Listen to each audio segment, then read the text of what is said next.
Okay, Shalom. Shalom. Kwam Allah. Koholoimla. Yahawah. Bahasham. Yahawashi.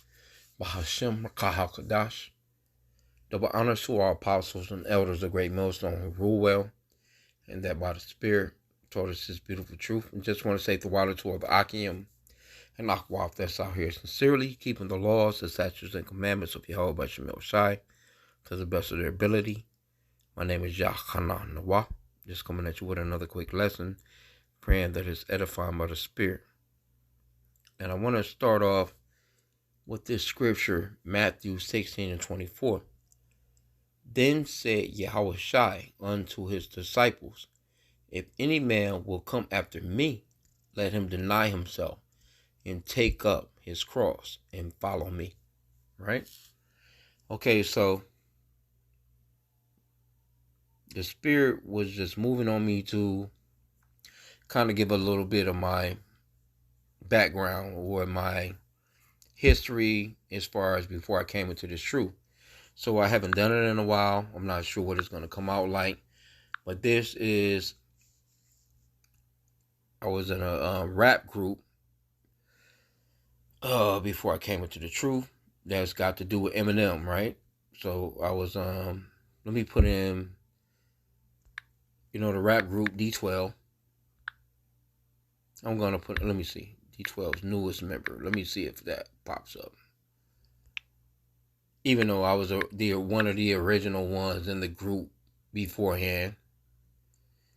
Let's see what pops up here. And this is what I was doing before I came into the truth. Yep, that's me right there. You see Eminem, that's me at the top right there. That's when they kind of came through to kind of get me back into it. And that's me back there in the background of that video,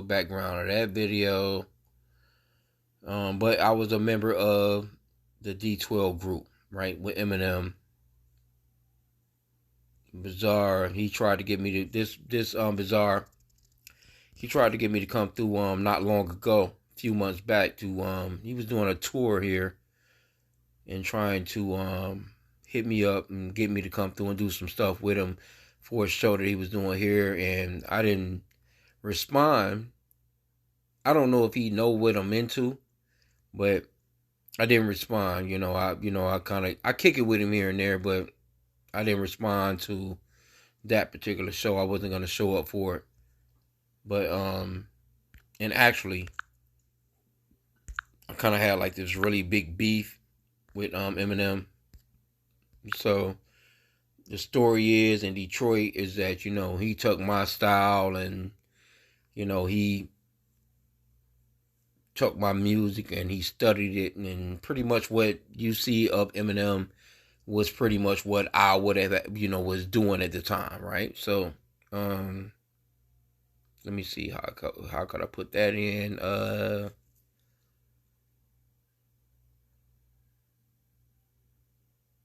me see. I'm gonna actually Google it and put it in like how they, cause them white people. I can remember Esau was on my ass. They hated me because of Eminem, because they kind of knew who I was, so to speak. And this like the Wikipedia thingy. Let me see. Did they do it? Yeah, I was hating on quite a bit. That was my rap Wikipedia, whatever. I could have, well, I can't say that I would have took it any further than the Lord wanted me to take it. But I know that the Lord, he swung me back around into it. I went on tour with these guys right as I was coming into the truth. So it was like the Lord, he was getting rid of all that bullshit. And when I moved to New York, I didn't even want to do it no more. But they ended up running up on me again. This right here, is the crew. There, Conniva, DeJuan Porter, Bugs. That was one of my best friends right there. He got killed on Belle Isle. That was my boy. That was my one of my dogs right there. Eminem, of course. House Shoes. That was one of my I don't know. I think house shoes might have been. You know, the apostles say Eminem was Israelite. House shoes, I think he would have been an Israelite too. He looked like a so-called white guy, but you know. And so it's just, Detroit rap scene, so to speak. Quale Chris, Marv One, all these people that was in the 8 Mile movie, um, all these different people. So Dwelle, all the R&B singers from Detroit, all that stuff like that. I ran across all of them, and like I was just in that group. I was in that, that was one of my old hookups right there.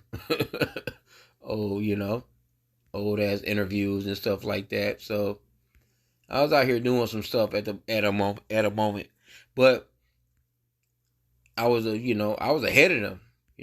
When it all jumped on my dog right there, he just passed away. I was ahead of them though. I was ahead of them on a lot of just the whole rhyme scheme, the whole thing. But when the Lord started to pull me in, I was on tour with these guys, and so I had to like get away, leave it alone. You know what I'm saying? So let me go back and get the scripture again. This is what I had to get away. Matthew 16:24. Then said Yahawashi unto his disciples, if any man will come after me, let him deny himself and take up his cross and follow me. So I had to deny all that bullshit, man. And you know what? Everything became peaceful. It really did. Everything became peaceful because when I was on the road, I was out there doing the tours and shit. I wasn't at peace, man. It was just like I was just going place to place. It's just it wasn't right. I when I went out, when you look at it from an outside standpoint, it's something that you want to do because I can't wait to go on the road. I can't wait to go travel. No, man. When I went on the road and I went to traveling with, it was just like it wasn't what I wanted. I hated it. I'm not gonna front because you just out there. You just out there. It's just like you do the show and then you come back to the hotel and you stuck there pretty much. I used to go little places here and there in cities and whatever. But it was like you was just kind of like, they give you that call like, oh, we about to take off. The bus is about to everybody, the people take your luggage to the tour bus and all this other stuff. And, you get back on your ride and you go to the next city. Somebody take your shit off. They take it to your room. They give you your hotel keys. And I always used to just walk about. And they used to be kind of worried about me. I'd always walk the streets. I'd always want to just walk the town. Because I hated just sitting in a hotel room or whatever. I used to really just get out, walk about, go here, go there, do this, do that, stop at a restaurant. And then everybody on tour with me, they would always ask me, oh, he know, he'd be out there with the new, because they already know I wasn't going to sit around like how they was sitting around. They knew I was doing reconnaissance. I wanted to know, being from Detroit, it's like, I kind of always had that mindset of, let me know what's in front of me, behind me, north, south, east, west of me. And that's what I used to do. I would always do that everywhere I would go. I walk up the street to the north, cut back down east. I cut back up, you know what I'm saying, south. I cut back, west. And I would do like a reconnaissance around where I was at. I mean, that's just some Detroit shit. It's like, if something happened, you want to be able to at least get away, bounce, do what you got to do. Nigga got to jump a fence. I got to run. I got to whatever. That's some Detroit. That was just me growing up. But, the places that I went, they weren't like that. But still, I was like a reconnaissance type of person. So everybody on tour, they would be asking me, well, all right, well, where is this? Where is that? I know you know. I would be like, yeah, it's a supermarket up the street. It's this thing, up there. Liquor stores down this way. Such and such down that way. I met a nigga down this way. He sells some book. that type of shit. So, anyway. So, going a little further off into it. I don't want to keep this long. But I was in a rap group, D12. And done all, types of albums and stuff like that. And the thing of it was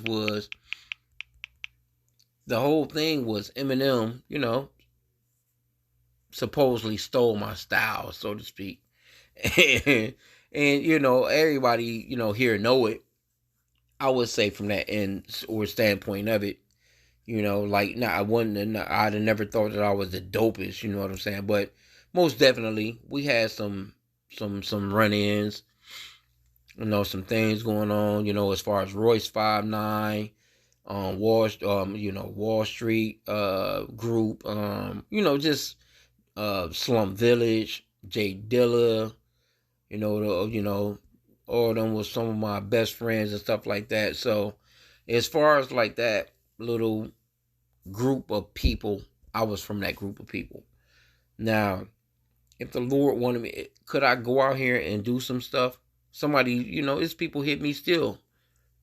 Can you do this or can you do that? We'll pay this, we'll pay that. And these are people from, different countries and stuff like that, because D12 got a pretty huge following as far as like other countries and stuff like that. And because I'm so-called associated with Eminem, then, of course, they look at me as one of those people. But since I don't do it or I haven't done it, they've slowed down on encountering with me. I'll put it that way. They've slowed down, so I don't get that.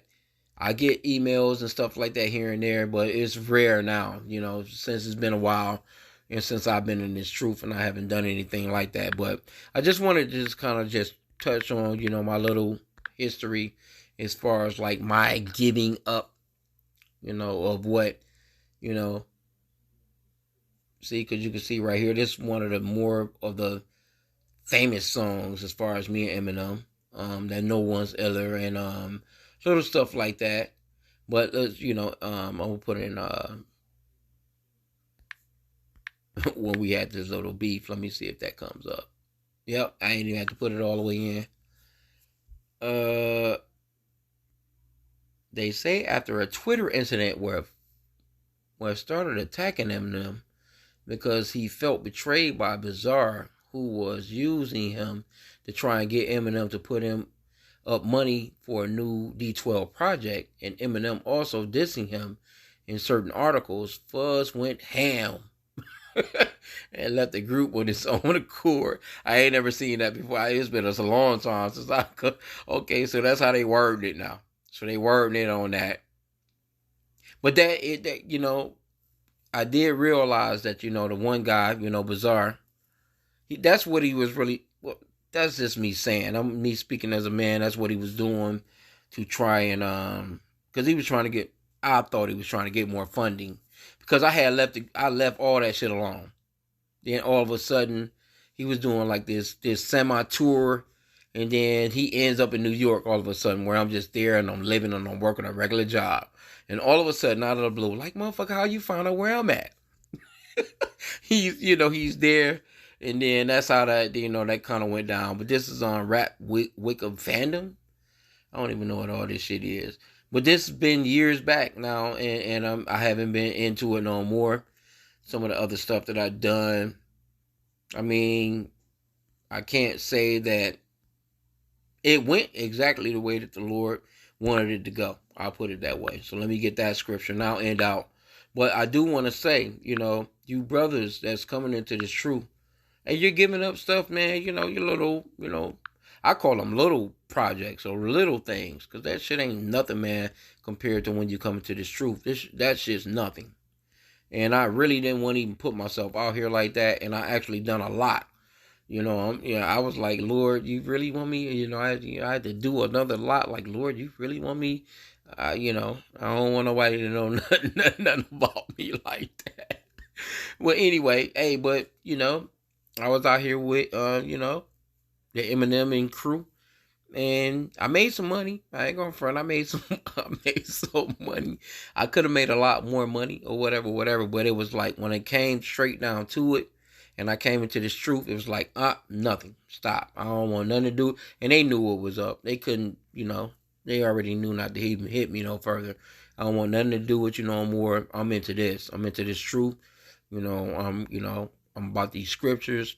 I believe in it's true. Yeah, that shit, and especially, I wasn't on a Devil's Night though. That album that they came out, Devil's Night, that's when I got away from them back then. And then it came secondary with the newer, you know what I'm saying, where they was trying to get me to come back in. I wasn't on the Devil Knights album, with the globe shit, because I knew them. I was on that tip with them back then. But Proverbs 20:24 says, "Man's goings are of the Lord. How how can a man then understand his own way?" Right? So I knew it. What could I have done? Because let me see. I just thought about it. That Devil's Night album,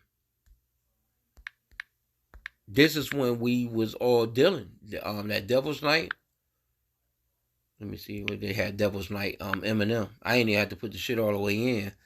But this first album, let me see if they got it up. They ain't even, the D12, Devil's Night on Wikipedia. Let's see.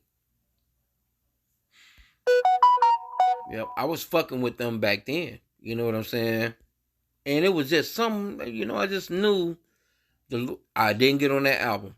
I didn't fuck with them on that album. I didn't put nothing on that album. I didn't do anything on the album. Cause let me see. Cause they had to remember the big ass world. Damn, then we had that picture. And see, it was all I remember. Like people would normally on Halloween, they would burn up houses and shit in Detroit and do all that silly shit. I never got into that album. I never done nothing with them. I didn't associate with that album. I'm glad and it was the Lord. It was Yahawah Bahasham Yahawashi that didn't allow me to deal with this album because I had the access to. See, here's the crew right here. Let me see. Just the whole crew right here. I could have easily been on this album. Matter of fact, when Eminem first got signed to Dre, that's when the Pistons was in the playoffs. And they called me. I can remember being at the crib. They called me. That's when Dre first signed him. And they was, trying to get me to come in. And I kind of dissed them. I was like, nah, man, I'm watching the Pistons game right now. That's kind of famous among, like the little hook up in the hood. Where they're like, oh, that nigga dissed these niggas for the Piston game. Like, nah, I didn't, I was just watching the Piston game. I wasn't interested. But it was all by the spirit and power of Yahawah Bahasham Yahawashi, man, because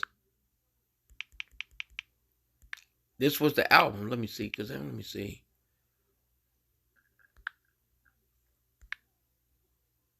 They had that original, damn, they don't have the original hook. They don't have the original album cover. The original album cover was that album cover with them. Oh, here it is right here. Right here. This is it right here. Where it had that D12 with the hand and it's just on the globe and it's got the globe. Like we just got this shit on lock, on grasp. That was the album cover back then. See? I remember that. Yep. And had the Lord, Yahawah Bahasham Yahawashi, had not held me back, I would have been on this because I was strong with these niggas. I've dealt with these niggas. I was in the hood with them. We recorded night after night after night. We knew each other. We would always go to the hip hop shop. You know what I'm saying? As far as like Maurice Malone back in the days. Let me see. Hip hop shop. We used to go there. That was a main spot. Hip hop shop on Saturdays. That was the main spot you would go to. Maurice Malone. He ended up becoming famous. He ended up doing his thing. You know what I'm saying? So see, like now they got Big Sean went back there. They had this bullshit. They tried to open it back up though. But this was back when, Maurice Malone, he owned it. I think this is it right here on 7 Mile. Not too far from me. There's some other bullshit. Nah, man, this shit used to be a icon, man. This was a legendary spot in the city, man.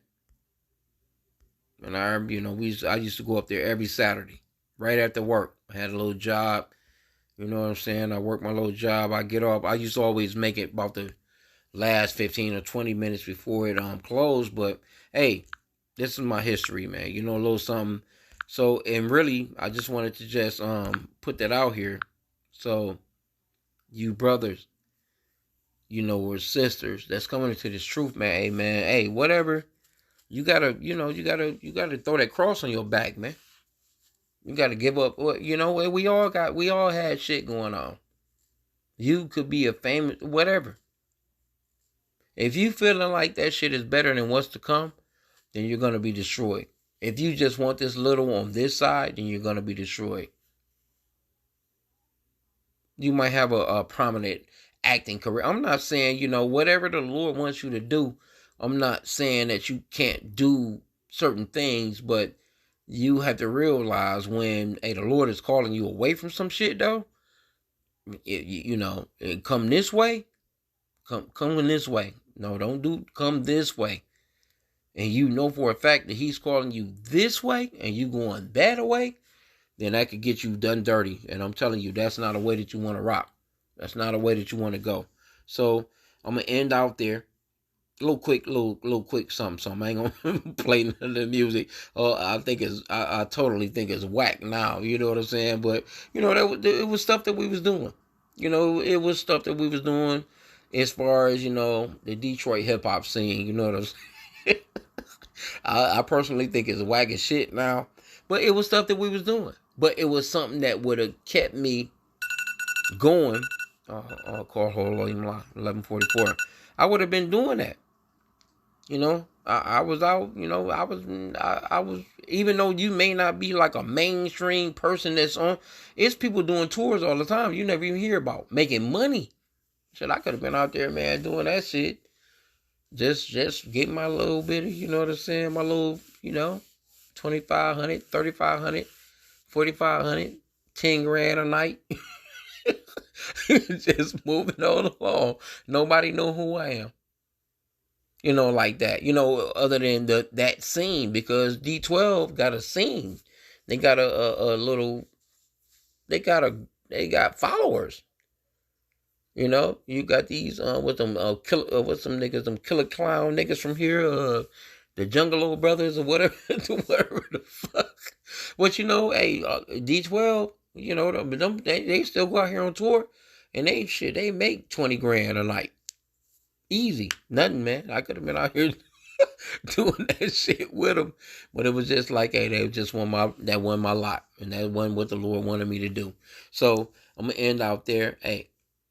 Just know that if the Lord has called you into this truth, it's beautiful and it's special, and nothing can compare to the rewards that's coming on the other side of all this bullshit. Fuck Esau and his entertainment, man.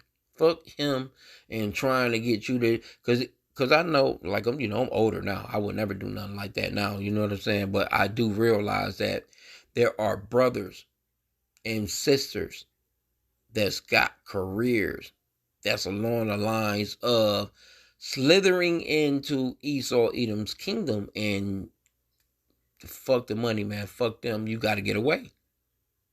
If it's something that's going to drag you to the point of destruction, you have to get away, man. Get out of that shit. I'm telling you now, get out of it. Because you don't want to be, and the Lord is calling you, you don't want to be. The Lord, he gonna do what he gonna do anyway. It's not like you're not gonna make it out. If the Lord is predestined for you to be out of this shit, you're gonna, that's a whole nother hookup. But you gotta realize that the shit that you may be into, it's nothing, man. It's a whole bunch of people out here finding out and waking up that they're Hebrew Israelites, and they're not totally adjusting or totally coming fully into this truth, man. That should be your main goal. Fuck a moment. I don't give a fuck if you just about to get your first premiere movie. I don't give a shit. But fuck all that, man. That shit it's not worth it. It's not worth it, man. It's not worth it. It was just something about it while I was even in it that I